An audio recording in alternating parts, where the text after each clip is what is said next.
I'd like to to pursue further the matter of overpricing.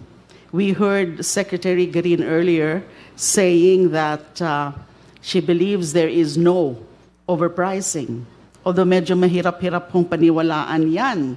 Especially so that dun sa presentation kanina, dun sa PowerPoint ni Congressman Tino, we all saw so that the domestic pump prices do not increase proportionately to global benchmarks. Mas mabilis umakyat yung domestic pump prices natin kaysa sa global benchmarks. Now, there are findings from the Senate Protect Committee suggesting that oil companies may be earning up to 3 billion pesos daily in excess profits. I wonder whether the government through the DOE or any relevant agency like PCC made any validation or verification of that figure.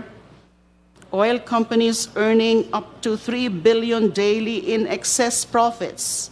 Meron ho bang independent verification of these figures undertaken? DOE, please. Mr. Chair, we would like to emphasize first that in the oil regulation law, the power of the DOE as to the price is just, number one, we are required to publish international price movement.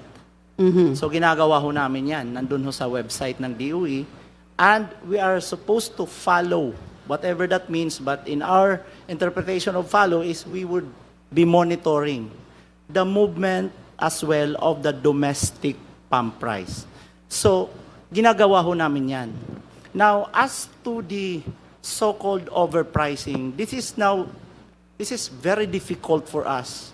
And that's why the Secretary has not really confirmed that, because to prove something has overpriced, you have to set the reference point of the price. And there is none.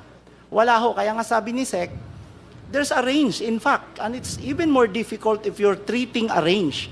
Kasi, like in Boracay, ang layo ho talaga ng delivery doon, umaabot na ho sila ng like 90, 100. But at least dito, meron pa tayong 85. So, because of the presence of the range, it only shows that the price are really moving at their own paces. Depende na ho sa lugar.